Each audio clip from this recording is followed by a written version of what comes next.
Praise the Lord. Hallelujah. കർത്താവ് നിങ്ങളെ ധാരാളമായി അനുഗ്രഹിക്കട്ടെ. വീണ്ടും ഈ പ്രോഗ്രാമിലൂടെ നിങ്ങളുടെ കൂടെ ദൈവവചനം പങ്കിടുവാൻ കർത്താവിടെ ആക്കിയതിനായി കർത്താവിന് നന്ദിയോടെ സ്തുതിക്കുന്നു. ദൈവത്തിന്റെ വിശ്വസ്ത മാറാത്തതാണ്, അവന്റെ അത്ഭുതം മാറാത്തതാണ്. അവൻ ഇന്നും അത്ഭുതങ്ങളെ ചെയ്യുന്നവന്, വിശ്വസ്തയോടെ നിലനിൽക്കുന്നവന്. എൻ്റെ ദൈവത്തിന് അസാധ്യമായിട്ടൊന്നുമില്ല. ഏത് പ്രതികൂലങ്ങളുടെ നടുവിലും തൻ്റെ ജനത്തെ അത്ഭുതകരമായി നടത്തുവാൻ എൻ്റെ ദൈവത്തിന് കഴിയും. നമുക്കറിയാം, ഹല്ലേലൂയ, യോന ദൈവശബ്ദത്തിന് വിരോധമായി കർത്താവ് പറഞ്ഞതിന് ഓപ്പോസിറ്റ് യാത്ര ചെയ്തപ്പോൾ ദൈവം അവിടെ ഒരു തിമിംഗലത്തെ കൽപ്പിച്ചാക്കി അവനെ വിഴുങ്ങേണ്ടത്. അത് വാ തുറന്ന് വിഴുങ്ങി. എന്നാൽ നമുക്കറിയാം, ദാനിയേലിനെ സിംഹത്തിന്റെ കുഴിയിലെടുത്തിട്ടപ്പോ കർത്താവ് സിംഹത്തോട് വാ തുറക്കരുതെന്ന് പറഞ്ഞു. വാ തുറന്നില്ല. വാ തുറക്കാൻ പറഞ്ഞാൽ ജീവികൾ പോലും, തിമിംഗല വാ തുറന്ന് യോനയെ വിഴുങ്ങി. എന്നാൽ സിംഹത്തിന്റെ വാ അടച്ചു. കർത്താവ് പറഞ്ഞു തുറക്കരുതെന്ന്, തുറന്നില്ല. എൻ്റെ ദൈവം നമ്മുടെ ജീവിതത്തിലെ ഏത് സാഹചര്യങ്ങളിലും നാം ചിന്തിക്കുന്നതിലും നാം വിചാരിക്കുന്നതിലും അപ്പുറമായി നമ്മെ നടത്താൻ ദൈവം ശക്തനാണ്. നമുക്ക് കർത്താവിനോട് ഒരു ഉറപ്പ് നമുക്ക് ഹല്ലേലൂയ, അത് നമ്മുടെ ജീവിതത്തെ ധൈര്യപ്പെടുത്തി നമ്മളെ നിർത്തും. നമ്മൾ പലപ്പോഴും വിചാരിക്കുന്ന ഒരു കാര്യമുണ്ട്, ഞാൻ ഇന്ന ആളോട് ചോദിച്ചിട്ടുണ്ട്, ഇന്ന വ്യക്തിയോട് പറഞ്ഞിട്ടുണ്ട്, ഇന്ന സ്ഥലത്ത് ഞാൻ CV കൊടുത്തിട്ടുണ്ട്, എൻ്റെ കാര്യം നടക്കും, അവർ നോക്കിക്കോളും, അവർ വാക്ക് പറഞ്ഞിട്ടുണ്ട്. പ്രിയപ്പെട്ടവർ, എൻ്റെ കർത്താവിൻ്റെ പല പ്രവൃത്തികളും നാം വിചാരിക്കുന്നതും നാം സ്വപ്നം കാണുന്നതും നാം എഴുതി വെച്ച വഴികളിൽ കൂടി ആവണമെന്നില്ല. പക്ഷെ ഒരു കാര്യം നിശ്ചയമാണ്, കർത്താവ് പറഞ്ഞതിനെ അവൻ നിവർത്തിച്ചിരിക്കും. അത് ഏത് അസാധ്യതകളുടെ നടുവിലും അവൻ നിവർത്തിച്ചിരിക്കും. അതെ, ദൈവം വാഗ്ദത്തങ്ങളിൽ വിശ്വസ്തനാണ്. ദൈവത്തിന്, നമ്മുടെ കർത്താവിന് ചെയ്യാൻ കഴിയാത്തതായിട്ടൊന്നുമില്ല. കർത്താവിൽ വിശ്വസിക്കുന്നവർക്കുണ്ട് അവൻ ഇന്നും ചലിക്കുന്ന ദൈവം. അതേ പ്രിയപ്പെട്ടവരെ, ഹല്ലേലൂയ, നമ്മുടെ ജീവിതത്തിൽ വിശ്വാസം, കർത്താവ് തൻ്റെ പരസ്യ ശുശ്രൂഷ കാലത്ത് രോഗസൗഖ്യത്തിന് വേണ്ടി കർത്താവിൻ്റെ അടുക്കൽ വന്നവരുടെ എല്ലാം കർത്താവ് ചോദിച്ചൊരു ചോദ്യമുണ്ട്, എനിക്കിത് ചെയ്യാൻ കഴിയും, നിങ്ങൾ വിശ്വസിക്കുന്നു? പിന്നത്തതിൽ കർത്താവ് വിശ്വാസത്തോടെ സൗഖ്യം പ്രാപിച്ചവരോടൊക്കെ കർത്താവ് പറഞ്ഞൊരു കാര്യം, തൻ്റെ ശക്തിയെക്കുറിച്ചോ തൻ്റെ കഴിവ് ഒന്നും കർത്താവ് പറഞ്ഞില്ല. കർത്താവ് നിന്റെ വിശ്വാസം നിന്നെ രക്ഷിച്ചിരിക്കുന്നു. അപ്പൊ അവര് രോഗസൗഖ്യം പ്രാപിച്ചവരുടെ സൗഖ്യത്തിന് കാരണമായിട്ട് പറയുന്നത് വിശ്വാസം. സൗഖ്യം പ്രാപിക്കാനുള്ള യോഗ്യതയായിട്ട് കർത്താവ് ചോദിക്കുന്നത്, നിങ്ങൾ വിശ്വസിക്കുന്നു എന്ന ചോദ്യം. അപ്പൊ അവിടെ കർത്താവിന്റെ പ്രവൃത്തിയെ നാം കാണുന്നത്, കർത്താവിനെ പരസ്യ ശുശ്രൂഷ കാലത്ത് നമ്മൾ ശ്രദ്ധിച്ച് സുവിശേഷങ്ങളെ വായിക്കും മനസ്സിലാക്കാൻ കഴിയുന്നത്, വിശ്വസിക്കുന്നവർക്ക് വേണ്ടി ചലിക്കുന്ന ഒരു ദൈവം, വിശ്വസിക്കുന്നവർക്ക് വേണ്ടി അത്ഭുതങ്ങളെ ചെയ്യുന്ന ദൈവം, വിശ്വസിക്കുന്നവർക്ക് വേണ്ടി ഹല്ലേലൂയ ആമേൻ സാഹചര്യങ്ങളെ മാറ്റുന്ന കർത്താവ്. നമുക്കറിയാം, പടകിൽ ഉറങ്ങുകയായിരുന്ന കർത്താവിനെ അവർ വിളിച്ചെഴുന്നേൽപ്പിച്ചു. കർത്താവ്, ഞങ്ങൾ നശിച്ചു പോകുന്നില്ല, നിങ്ങൾക്ക് വിചാരമില്ലയോ? എഴുന്നേറ്റ കർത്താവ് ചോദിച്ചു, നിങ്ങളുടെ വിശ്വാസം എവിടെ പോയി? അല്പവിശ്വാസികളായി തീർന്നത് എന്തുകൊണ്ടാണ്? നിങ്ങൾ ഭീരുക്കളാകാൻ കാരണം എന്താ? കർത്താവിന്റെ ശബ്ദം കേട്ട് വെള്ളത്തിലിറങ്ങി നടന്ന പത്രോസ് നടന്നു എന്ന് തന്നെ എഴുതി. എന്നാൽ തിരമാല കണ്ടപ്പോൾ അവൻ ഭയന്നു, അവൻ മുങ്ങിപ്പോകാൻ തുടങ്ങിയപ്പോൾ കർത്താവ് അല്പവിശ്വാസിയെ എന്തിനു സംശയിച്ചു? നമുക്കറിയാം, രക്തസ്രാവക്കാരിയായ സ്ത്രീ യേശുവിന്റെ അടുക്കൽ വന്ന് യേശുവിന്റെ വസ്ത്രം തൊട്ട് അത്ഭുത സൗഖ്യം. കർത്താവോട് പറഞ്ഞ കാര്യം, നിന്റെ വിശ്വാസം നിന്നെ രക്ഷിച്ചിരിക്കുന്നു. നീ തൊട്ടതല്ല, കാരണം നീ വിശ്വാസത്തോടെ നീ പ്രവർത്തിച്ചത് നിന്റെ ജീവിതത്തിന്റെ അവസ്ഥയെ മാറ്റി. പ്രിയപ്പെട്ടവരെ, ഏറ്റവും വലിയ ആമേൻ ഹല്ലേലൂയ കർത്താവിനെ ചലിപ്പിക്കുന്ന ഏറ്റവും വലിയ കാര്യം നമ്മുടെ കണ്ണുനീരല്ല, മറിച്ച് നമ്മുടെ വിശ്വാസം. നമ്മുടെ വിശ്വാസം. ആമേൻ. ഒരുവന്റെ അകത്ത് വിശ്വാസം വളരണമെങ്കിൽ റോമാലേഖനം 10:17 പറയുന്നു, വിശ്വാസം കേൾവിയാലും കേൾവി ക്രിസ്തുവിന്റെ വചനത്താൽ വരും. അപ്പൊ അവിടെ പറയുന്ന ഒരു കാര്യം, വിശ്വാസത്തിന്റെ സ്രോതസ് എന്ന് പറയുന്നത് വചനമാണ്. വചനം നമ്മുടെ അകത്ത്, വചനം എത്രത്തോളം കേൾക്കുന്നു, നാം എത്രത്തോളം വചനത്തോട് അടുത്തിരിക്കുന്നു, വചനത്തോട് സമീപമാകുന്നു, വചനത്തോട് അടുത്ത് ചെല്ലുന്നു, അത്രത്തോളം ഹല്ലേലൂയ വചനം നമ്മുടെ അകത്ത് രൂപാന്തരത്തെ കൊണ്ടുവരും. വചനം നമ്മുടെ ജീവിത സാഹചര്യങ്ങളെ മാറ്റിമറിക്കും. ഞാൻ കഴിഞ്ഞ എപ്പിസോഡിൽ പറഞ്ഞ പോലെ തന്നെ ഈ ദിവസങ്ങളിൽ നമുക്ക് ദൈവവചനത്തിന് കൊടുക്കേണ്ട പ്രാധാന്യം മറ്റു പലതിനും വിശ്വാസ സമൂഹം കൊടുത്തതുകൊണ്ട് വിശ്വാസത്തിൽ ആളുകൾക്ക് നിലനിൽക്കാൻ കഴിയുന്നില്ല. ചലഞ്ചുകളുടെ നടുവിൽ, വെല്ലുവിളികളുടെ നടുവിൽ മടുത്തു പോകുന്നു, തളർന്നു പോകുന്നു, വിശ്വാസം വിട്ട് തെറ്റിപ്പോകുന്നു. നമുക്ക് വിശ്വാസത്തിൽ നിലനിൽക്കണമെങ്കിൽ ഏറ്റവും പ്രധാനപ്പെട്ട കാര്യം ദൈവവചനത്തിന്റെ കേൾവിയും തുടർച്ചയായുള്ള കേൾവിയും ആ വചനത്തിന്റെ കേൾവിയാൽ ഉണ്ടാകുന്ന വിശ്വാസമാണ്. കർത്താവ് പറഞ്ഞൊരു കാര്യം ഇതാണ്, നിങ്ങൾ വിശ്വാസമുള്ളവരായി മലയോട് നോക്കി പറഞ്ഞാൽ അത് സംഭവിക്കും. അപ്പൊ മലയോട് കൽപ്പിക്കുമ്പോ വിശ്വാസത്തോടെ കൽപ്പിക്കുക. മല മാറുമോ ഇല്ലയോ എന്നുള്ള വിശ്വാസമല്ല അവിടെ പ്രധാനം. ദൈവം വിശ്വസ്തനാണ്, ദൈവം മാറത്തില്ല എന്നുള്ള വിശ്വാസമാണ് അവിടെ പ്രാധാന്യം. അതെ, നമ്മുടെ ജീവിതത്തിനകത്ത് അത്ഭുതങ്ങളെ കാണാൻ നിങ്ങൾ ആഗ്രഹിക്കുന്നെങ്കിൽ കർത്താവിനെ വിശ്വസിക്കുക, കർത്താവിന്റെ വചനത്തെ വിശ്വസിക്കുക. അതിന് നമ്മുടെ ജീവിതത്തെ ഏറ്റവും അധികം സ്വാധീനിക്കേണ്ടത്, നമ്മുടെ ജീവിതത്തെ ഏറ്റവും കൂടുതൽ നിയന്ത്രിക്കേണ്ടതും ദൈവവചനമാണ്. വചനത്തിന്റെ അറിവ്, വചനത്തോടുള്ള ബന്ധം നമ്മൾ എത്രത്തോളം അതിൽ വർദ്ധിക്കുന്നു, വചനത്തിൽ എത്രത്തോളം നമ്മൾ വളരുന്നു, അത്രത്തോളം നമ്മുടെ ജീവിതത്തിന്റെ സാഹചര്യങ്ങൾ മാറും.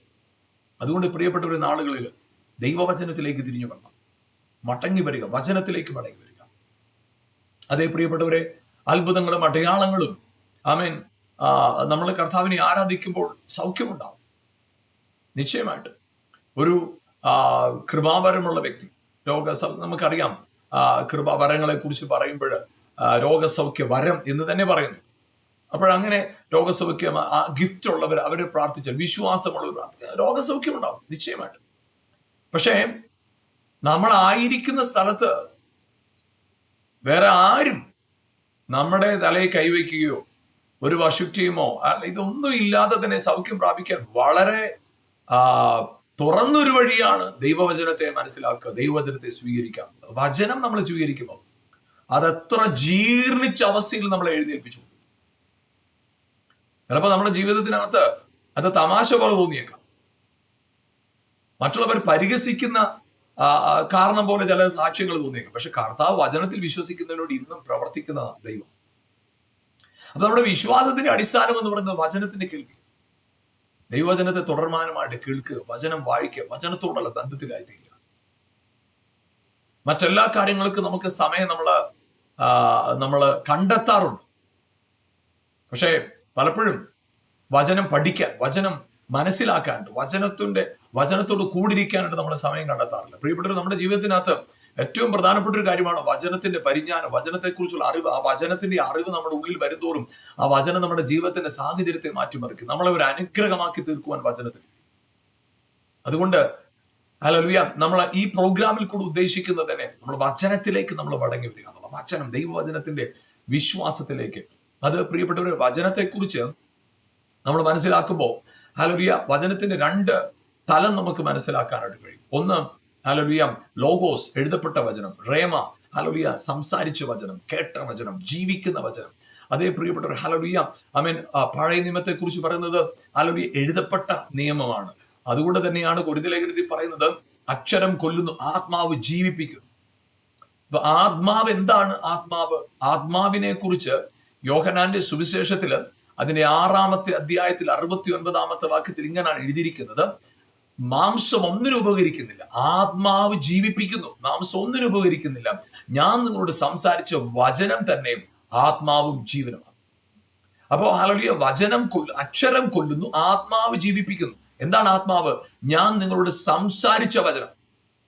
അതേ പ്രിയപ്പെട്ടവരെ, ഹല്ലേലൂയ നമ്മൾ ഇന്നും നമ്മുടെ ജീവിതത്തിൽ നാം പ്രാപിക്കേണ്ട ഒരു പ്രധാനപ്പെട്ട കാര്യം, ആമേൻ ഹല്ലേലൂയ, സംസാരിക്കുന്ന ദൈവത്തെ നമ്മൾ മനസ്സിലാക്കണം. ഇന്നും അവൻ സംസാരിക്കുന്നവൻ. ഇന്നലകളിൽ സംസാരിച്ചുകൊണ്ട് ഇന്നവൻ സംസാരിക്കാതിരിക്കുന്നവനല്ല. ഇന്നും ഇന്നലകളിൽ ഭക്തന്മാരോട് ഇടപെട്ടവൻ, യോസഫിനോട്, ദാനിയേലിനോട്, ദാവീദിനോട്, സമൂവേലിനോട്, പ്രവാചകന്മാരോടൊക്കെ സംസാരിച്ചവൻ, ഏലിയാവിനോട്, ഏലീശയോട്, അബ്രഹാമിനോട് സംസാരിച്ചവൻ ഇന്നും നമ്മളോട് സംസാരിക്കുന്നവനാണ്. പത്രോസിനോട്, കൊർന്നല്യോസിനോട്, യോഹന്നാനോട്, ശൗലിനോട് സംസാരിച്ചവൻ ഇന്നും സംസാരിക്കുന്നവനാണ്. അപ്പൊ ആ സംസാരിക്കുന്ന വചനം ജീവനുള്ളതാണ്. അത് ജീവിപ്പിക്കാൻ ശക്തിയുള്ളത്. ഇന്ന് നിങ്ങളുടെ സാഹചര്യം എന്തുമാണ്, ഏത് നിലയിൽ നിങ്ങൾ പരാജയത്തിന്റെ പടുകുഴി കിടക്കുക, ഇന്നും നിങ്ങളുടെ സിറ്റുവേഷനിൽ കർത്താവിന് ചിലത് നിങ്ങളോട് സംസാരിക്കണം. ആ ദൈവ ശബ്ദം നിങ്ങൾ കേൾക്കുമ്പോൾ, ഇന്ന് നിങ്ങൾ കേൾക്കുന്ന വചനത്തിന് നിങ്ങളെ ജീവിപ്പിക്കാൻ ശക്തിയുണ്ട്. ഇന്ന് നിങ്ങൾ അവന്റെ വചനം കേൾക്കുമ്പോൾ അവനെ പരീക്ഷിക്കരുതെന്ന് വചനം പറയുക. വചനം, ദൈവവചനം, ആ വചനമായിരിക്കട്ടെ അത്ഭുതങ്ങളുടെ അടിസ്ഥാനം. നിങ്ങളുടെ വീട്ടിൽ, നിങ്ങളുടെ ഓഫീസിൽ, നിങ്ങളുടെ സ്കൂളിൽ, കോളേജിൽ, നിങ്ങളുടെ ജോലി സ്ഥലം, എവിടെയാവട്ടെ, അവിടെ നിങ്ങളെ ഒരു അത്ഭുതമാക്കി മാറ്റാൻ നിങ്ങളിൽ വസിക്കുന്ന വചനത്തിന് സാധ്യമാണ്. ഇന്നും സംസാരിക്കുന്ന വചനം, ഇന്നും ശബ്ദിക്കുന്ന വചനം, ഇന്നും പറയുന്ന വചനം, ഇന്നും മുഴങ്ങുന്ന വചനമാണ് ദൈവവചനം.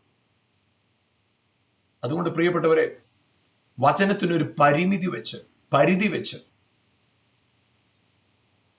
എവിടെയോ ഒരു സ്ഥലത്ത് കൊണ്ട് ഒതുക്കി നിർത്താതെ, ആരോ ചില വ്യക്തികളിൽ വചനത്തെ ഒതുക്കി നിർത്താതെ ഒന്ന് കാണാൻ സാധിക്കുമോ, ഒന്ന് തിരിച്ചറിയാൻ സാധിക്കുമോ, അത്ഭുതങ്ങൾ ചെയ്യുന്ന ഒരു ദൈവമുണ്ട്. ഇന്നും എൻ്റെ അസാധ്യതകളുടെ നടുവിൽ സാധ്യതയുടെ വഴി തുറക്കുന്ന ഒരു ദൈവമുണ്ട്. അവൻ പറഞ്ഞാൽ അവൻ നിവർത്തിപ്പാൻ ശക്തൻ. റോമാലേഖനം 4-ാം അധ്യായത്തിന്റെ 20-ാം വാക്യത്തിൽ നമ്മൾ അബ്രഹാമിന്റെ ജീവിതത്തെ കുറിച്ച് കാണുന്ന, അവൻ വിശ്വസിച്ചു. ആരെയാ? വാഗ്ദത്തം ചെയ്തവൻ ചെയ്യുവാൻ, നിവർത്തിപ്പാൻ ശക്തൻ എന്ന് അവൻ ഉറച്ചു വിശ്വസിച്ചു. പ്രിയപ്പെട്ടവരെ, കർത്താവ് ഒരു വാക്ക് പറഞ്ഞാൽ അവൻ അതിനെ നിവർത്തിക്കും. ഒരു സംശയം വേണ്ട. കർത്താവ് പറഞ്ഞ വാക്കിനെ അവൻ നിവർത്തിച്ചിരിക്കും. ഏത് വലിയ വെല്ലുവിളികളുടെ മുമ്പിൽ നിങ്ങൾ നിൽക്കുകയാണെങ്കിലും വചനം, നിങ്ങളോട് സംസാരിക്കുന്ന വചനം, ഇന്നും പ്രവർത്തിക്കുന്ന വചനം, അതുകൊണ്ട് വചനത്തെ നിങ്ങൾ സ്നേഹിക്കണം. 2 കൊരിന്ത്യർ ലേഖനം 1-ാം അധ്യായം 20-ാം വാക്യത്തിൽ പറയുന്നത്, ക്രിസ്തുവിൽ അവനിൽ എത്ര വാഗ്ദത്തങ്ങളുണ്ടോ അതെല്ലാം ക്രിസ്തുവിൽ, ദൈവത്തിൽ എത്ര വാഗ്ദത്തങ്ങളുണ്ടോ അതെല്ലാം ക്രിസ്തുവിൽ ഉവ്വെന്നും ആമേൻ എന്നുവാ. യെസ് ആൻഡ് ആമേൻ, അവന്റെ വാഗ്ദത്തങ്ങൾ. പ്രിയപ്പെട്ടവർ, അതുകൊണ്ട് നിങ്ങളുടെ സാഹചര്യത്തിൽ ഏത് പരിമിതികളുടെ മുമ്പിലാണ് നിങ്ങൾ നിൽക്കുന്നത്, ഏത് വെല്ലുവിളികളുടെ മുമ്പിലാണ് നിങ്ങൾ നിൽക്കുന്നത്, ആ വെല്ലുവിളികളെ കണ്ട് മടുത്തും തളർന്നു പോകാതെ,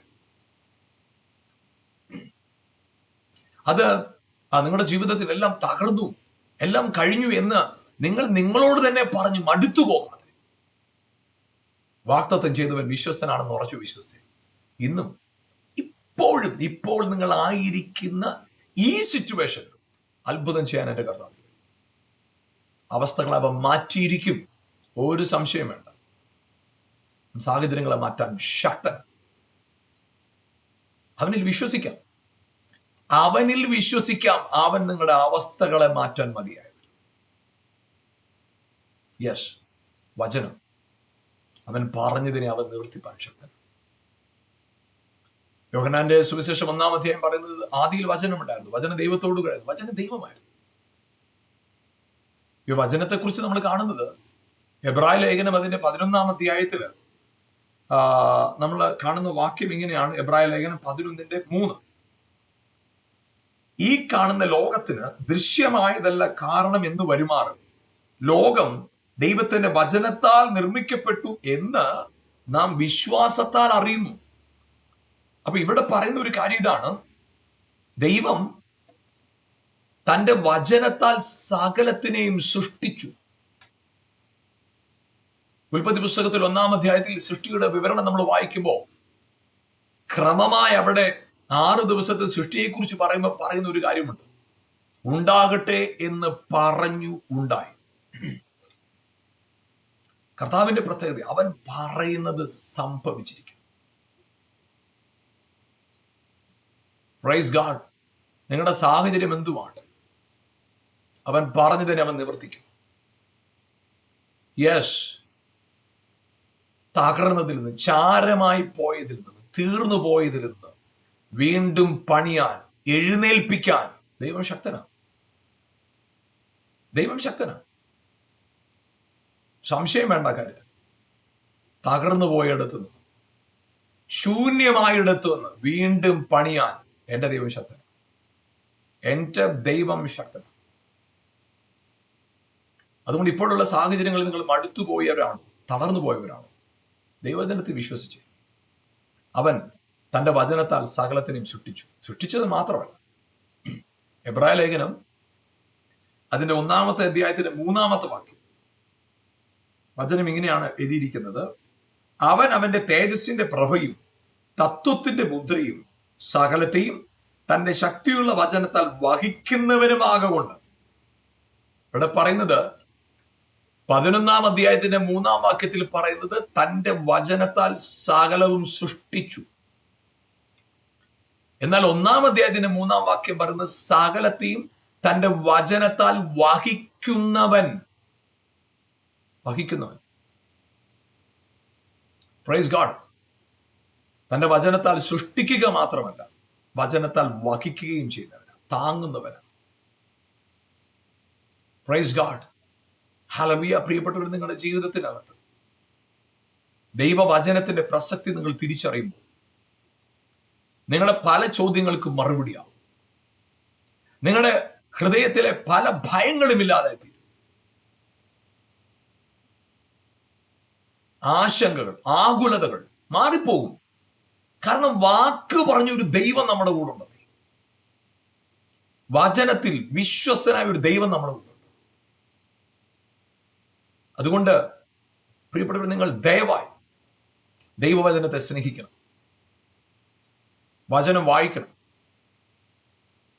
വചനം പഠിക്കണം, വചനം കേൾക്കണം, ദൈവത്തിൽ നിന്ന് കേൾക്കണം.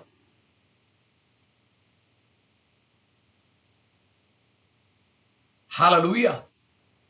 പ്രിയപ്പെട്ടവരെ, പൗലോസിന് ദർശനത്തിൽ പൗലോസിനോട് ഇടപെട്ടവനായ ദൈവം. നമുക്കറിയാം, പല പല ഘട്ടങ്ങളിൽ പൗലോസിന് ദൈവിക ദർശനം ഉണ്ടായിട്ടുണ്ട്. പത്രോസിനുണ്ടായിട്ടുണ്ട്, യോഹന്നാന് വെളിപ്പാട്. അപ്പോ ഇവിടെ എല്ലാം ദൈവം അവരോട് സംസാരിച്ച വചനങ്ങൾ അവരെഴുതി വെച്ചിരിക്കുന്നു. അവരോട് സംസാരിച്ച ദൈവത്തിന് ഇന്ന് നിങ്ങളോട് സംസാരിക്കാൻ സാധിക്കും. നിങ്ങളുടെ വ്യക്തിപരമായ വെല്ലുവിളികളുടെ നടുവിൽ നിങ്ങൾ ഒറ്റയ്ക്കല്ല. നിങ്ങളോട് ഇന്നും സംസാരിക്കുന്ന ദൈവമാണ് നമ്മുടെ ദൈവം. അതുകൊണ്ട് നിങ്ങളുടെ ഒറ്റപ്പെടലിന്റെ ചിന്തകൾ, നിങ്ങളുടെ നിരാശയുടെ ചിന്തകൾ എടുത്ത് കളഞ്ഞിട്ട് ഇന്നും ദൈവം സംസാരിക്കുന്നവനാണെന്ന് നിങ്ങൾ തിരിച്ചറിഞ്ഞു. ആ ശബ്ദം കേൾക്കാനായിട്ട് നിങ്ങളുടെ ചെവി ഒന്ന് കൂർപ്പിച്ച് നിങ്ങൾ ദൈവവചനത്തിലേക്ക് മടങ്ങുക. ദൈവവചനം വായിക്കാനായിട്ട് നിങ്ങൾ അത്ഭുതങ്ങൾക്ക് വേണ്ടി അവിടെ എവിടെ ഓടി നടക്കാതെ, കർത്താവ് പറഞ്ഞ ഒരു കാര്യം, നിങ്ങൾ ഇതാ ഞാൻ അവിടെയെന്നും ഇവിടെയെന്നും പറയും, നിങ്ങൾ അങ്ങോട്ട് പോകരുതെന്ന് പറയുന്നത്. അതായത് കർത്താവ് അവിടെ ഇവിടെയും അല്ല, കർത്താവ് അവിടെ ഉണ്ട്, എല്ലായിടത്തും ഉണ്ട്, ഇല്ല എന്നല്ല ഞാൻ പറയുന്നത്. അതായത് നിങ്ങൾ ഒരു കൂട്ടായ്മയിൽ പോകുമ്പോൾ, ഒരു ആരാധനയിൽ പോകുമ്പോൾ അവിടെ കർത്താവ് ഉണ്ട്. 2-3 പേർ യേശുവിന്റെ നാമത്തിൽ കൂടുന്നിടത്തല്ല യേശു ഉണ്ട്. പക്ഷേ അതിനപ്പുറമായ ഒരു സത്യം നിങ്ങൾ മനസ്സിലാക്കണം. കർത്താവ് വസിക്കുന്നത് നിങ്ങളിലാണ്. നിങ്ങൾ ദൈവത്തിന്റെ മന്ദിരമാണ്. ദൈവത്തിന്റെ ആത്മാവ് നിങ്ങളിൽ വസിക്കുന്നു. ആ തിരിച്ചറിവ് നിങ്ങളുടെ ജീവിതത്തിൽ ഉണ്ടാകുമ്പോൾ ഒരു പ്രതിസന്ധികൾക്ക് നിങ്ങളെ തളച്ചിടാൻ സാധ്യമല്ല. ആ തിരിച്ചറിവാണ് വചനത്തിലൂടെ നിങ്ങൾ പ്രാപിക്കുന്നത്. ആ തിരിച്ചറിവ് നിങ്ങൾ വചനത്തിലൂടെ പ്രാപിച്ചെടുക്കുന്നിടത്താണ് നിങ്ങളുടെ അവസ്ഥ മാറുന്നത്. ഇതുവരെ നിങ്ങളൊരു പരാജയത്തിന്റെ കടങ്കഥ പോലെ നിന്നവരായിരിക്കും. മറ്റുള്ളവർ നിങ്ങളെ നോക്കിയായിരിക്കും അടയാളം പറഞ്ഞു, അവനെപ്പോലെ ആകരുത്. പക്ഷേ അവനെ കണ്ടുപഠിക്കുമെന്ന് പറയത്തക്കവണ്ണം നിങ്ങളെ മാറ്റിമറിക്കാൻ എൻ്റെ കർത്താവിന് കഴിയും. അവന്റെ വചനത്തൊന്ന് വിശ്വസിക്കാം. ആ വിശ്വാസം ഉണ്ടാകത്തക്കവണ്ണം വചനം കേൾക്കാം, വചനം വായിക്കാം. നിങ്ങൾ ബൈബിൾ എടുത്ത് നിങ്ങൾ ദൈവവചനം വായിച്ച് നിങ്ങളുടെ ദിവസം ആരംഭിക്കുമ്പോൾ ദൈവവചനം വായിച്ച് തുടങ്ങുക. Praise God. വചനം വളരെ പ്രസക്തമാണ്. കാരണം പിശാചിന്റെ നോട്ടം വചനത്തിലേക്ക്. എന്തുകൊണ്ടെന്നറിയോ? നമ്മള് കർത്താവ് പറഞ്ഞൊരു ഉപമ നമുക്കറിയാം, നമുക്ക് എല്ലാവർക്കും നന്നായിട്ട് അറിയാവുന്ന ഒരു ഉപമയാണ് അല്ലേ? വിത്ത് വിതയ്ക്കാൻ പോയവന്റെ ഉപമയെ കുറിച്ച് കർത്താവ് പറയുന്നത്. അപ്പൊ വിത്ത് വിതയ്ക്കാൻ പോവുക അവനെ കുറിച്ച് പറയുമ്പോൾ കർത്താവ് പറയുന്ന ഒരു കാര്യം, അവൻ വിതയ്ക്കാനായിട്ട് പോയി. അവൻ വിതയ്ക്കുമ്പോൾ ഹല്ലേലൂയ, ചിലത് വഴിയരികിൽ വീണു, ചിലത് പാറപ്പുറത്ത് വീണു, ചിലത് മുള്ളിനടിയിൽ വീണു, ചിലത് നല്ല നിലത്ത് വീണു. അതിനെക്കുറിച്ച് മത്തായിയുടെ സുവിശേഷം 13-ാം അധ്യായത്തിലും മർക്കോസിന്റെ സുവിശേഷം 4-ാം അധ്യായത്തിലും ലൂക്കോസിന്റെ സുവിശേഷം 8-ാം അധ്യായത്തിലും ഒക്കെ അത് പറഞ്ഞിരിക്കുമ്പോൾ നമുക്ക് ഹല്ലേലൂയ അവിടെ കാണാൻ കഴിയുന്ന ഒരു കാര്യം, ഹല്ലേലൂയ അവിടെ ഹല്ലേലൂയ വിതയ്ക്കുന്നവന്റെ ഉപമയുടെ എക്സ്പ്ലനേഷൻ കർത്താവ് പറയുന്നത് നമുക്ക് മത്തായിയുടെ സുവിശേഷം 13-ാം അധ്യായത്തിൽ ഹല്ലേലൂയ അതിനെക്കുറിച്ച് ഇങ്ങനെയാണ് എഴുതിയിരിക്കുന്നത്. വചനം കേട്ടിട്ട്, ഞാനതിന്റെ ഹല്ലേലൂയ 18-19 വാക്യങ്ങൾ എന്നാൽ വിതയ്ക്കുന്നവന്റെ ഉപമ കേട്ടുകൊള്ളുവിൻ. ഒരുത്തൻ രാജ്യത്തിന്റെ വചനം കേട്ടിട്ട് ഗ്രഹിക്കാഞ്ഞാൽ ദുഷ്ടൻ വന്ന് അവന്റെ ഹൃദയത്തിൽ വിതയ്ക്കപ്പെട്ടത് എടുത്തു കളയും. വചനം, വിതയ്ക്കപ്പെട്ട വചനം. നമ്മൾ അതിന്റെ 20-ാം വാക്യവും 21-ാം വാക്യവും, പാറസ്ഥലത്ത് വിധിക്കപ്പെട്ടതോ ഒരുത്തൻ വചനം കേട്ടിട്ട്, 21-ാം വാക്യം, വചനം നിമിത്തം ഞെരുക്കമോ ഉപദ്രവമോ നേരിട്ടാൽ. ഇവിടെ എല്ലാം പറയുന്നത് വചനം നിമിത്തം ഉപദ്രവോ ഞെരുക്കമോ നേരിടുമോ. വചനം നിമിത്തം, അവിടെ വചനത്തെ കുറിച്ചാണ് പറയുന്നത്, വചനത്തിന്റെ പ്രസക്തിയാണ് പറയുന്നത്, വചനത്തിന്റെ പ്രാധാന്യത്തെ കുറിച്ച് അവിടെ പറയുന്നത്. നമുക്ക് അതിന് 22-ാമത്തെ വാക്യം വായിക്കാം. മുള്ളിനിടയിൽ വിതയ്ക്കപ്പെട്ടതോ ഒരുത്തൻ വചനം കേൾക്കുന്നു എങ്കിലും ഈ ലോകത്തിന്റെ ചിന്തയും ധനത്തിന്റെ വഞ്ചനയും വചനത്തെ ഞെരുക്കിയിട്ട് നിഷ്ഫലമായിത്തീരുന്നു. വചനത്തെ ഞെരുക്കിയിട്ട്, അപ്പൊ ഞെരുക്കുന്നത് എന്തിനാ? എടുത്തു കളയാൻ നോക്കുന്നത് എന്തിനാ? വചനത്തെ.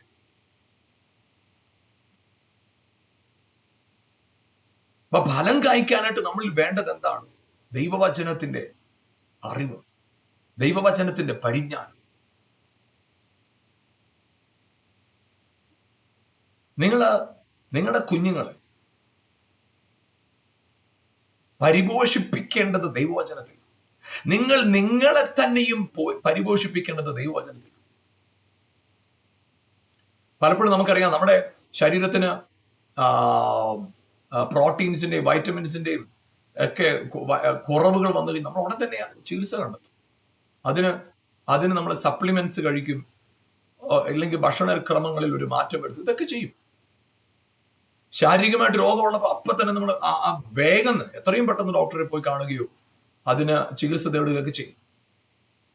പക്ഷെ പ്രിയപ്പെട്ടവർ, ചിന്തിച്ചു നോക്കിക്കേ, നമ്മുടെ ആത്മാവിനെ ബലപ്പെടുത്താനായിട്ട് ദൈവവചനമാണ് കർത്താവ് നമുക്ക് തന്നിരിക്കുന്ന ഏറ്റവും പ്രധാനപ്പെട്ട ഔഷധം, ദൈവവചനം. അതുകൊണ്ട് വചനത്തെ സ്നേഹിക്കുന്നവരായിട്ട് മാറുക, വചനത്തെ മാനിക്കുന്നവരായിട്ട് മാറുക. വചനം നിങ്ങളുടെ അവസ്ഥകളെ മുഴുവൻ മാറ്റിമറിക്കാൻ കഴിവുള്ളത്. ദൈവവചനത്തിന് നിങ്ങളുടെ ജീവിതത്തിൽ നിങ്ങൾ ഇതുവരെ കണ്ടതും കേട്ടതുമല്ല, അതിന് അതീതമായത് ചെയ്യാൻ സാധിക്കും. നിങ്ങൾ ഈ വചനത്തോടുള്ള ബന്ധത്തിൽ നിന്ന് അടുത്തു വന്നു.